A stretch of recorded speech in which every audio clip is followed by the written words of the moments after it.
একটা গজ কাপড়কে যে কত সুন্দরভাবে বানানো যায় সবকিছুই হচ্ছে মনের মতো করে তুমি যেটাই বানাও না কেন সবকিছুই পারফেক্ট হবে। যেমন ধরো এই প্রিন্টের কাপড়টা আমার কাছে 6 মাস ধরে পড়ে আছে, বাট আমি এটা বানাচ্ছি না। এখন মনে করলাম না, এটা ফেলে রেখে লাভ কি, এটা মেকিং করে তোমাদেরকে একটা সুন্দর ডিজাইন শেয়ার করি। কাপড়টা দেখেই বুঝতে পারতেছো অনেক দিন ধরে পড়ে আছে, এর জন্য একদম কুচকানো কুচকানো অবস্থা। পরে আবার আমি এখানে ইস্ত্রি করে দেই। তো কাটিংটা তোমাদেরকে একটু দেখিয়ে দিচ্ছি। এটার মেইন ডিজাইনটা হচ্ছে গলাতে। তোমরা একটু ভালোভাবে লক্ষ্য করলে বুঝতে পারবে ডিজাইনটা আমি কেমন করে করতেছি।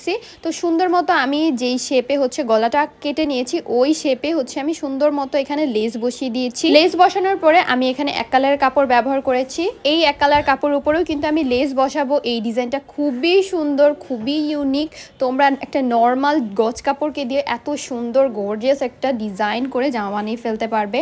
তো এখানে হচ্ছে আমি লেসটা বসিয়ে দিতেছি। এখানে আমি একটা লেসই ব্যবহার করেছি পুরোটা জামাতে। তোমরা চাইলে মোটা লেসও ব্যবহার করতে পারো, বাট এখানে যত চিকন লেস ব্যবহার করবে ততই বেশি সুন্দর। আমি এর থেকে চিকন লেস পাই নাই। এখন হচ্ছে আমি গলাটা সুন্দর মতো বসায় সেট করে দিব, সেলাই করে দিব। এরপর হচ্ছে হাতাটা আমি এরকম করে লেস বসাইছি, হাতার মধ্যে এক কালারের কাপড় দিয়েছি, প্লাস হচ্ছে লেসও বসাইছি। এরপর আমি বাকি সেলাইগুলো করে নিতেছি। খুবই ইজি, আমি দামানে কোনো লেস ব্যবহার করিনি। তোমরা চাইলে দামানেও লেস ব্যবহার করতে পারো। যেহেতু গলায় আর হাতা আমি একটু লেস দিয়েছি, একটু গর্জিয়াস করেছি, এর জন্য হচ্ছে আমি নিচে মানে জামার নিচে কোনো ডিজাইন দিই নাই, কোনো লেস ব্যবহার করি নাই।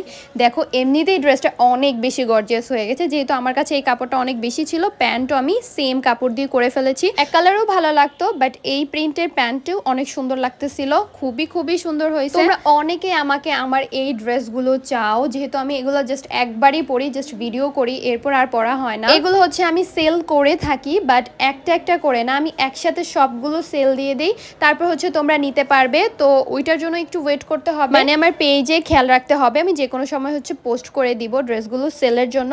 তো কেমন লেগেছে আমার এই সুন্দর জামাটা অবশ্যই কিন্তু কমেন্ট করে জানাবে। তোমরা চাইলে স্ক্রিনশট নিয়ে তোমরাও এরকম সুন্দর ড্রেস বানায় ফেলতে পারো। এই টাইপের ড্রেস এখন অনেক বেশি ট্রেন্ডি, খুবই ভালো লাগতেছে। আমি ভালোভাবে তোমাদেরকে ড্রেসটা দেখাই দিতেছি। দেখো প্যান্টটাও কিন্তু খুবই মানাইছে। তো কেমন লেগেছে অবশ্যই জানাবে। আল্লাহ হাফেজ।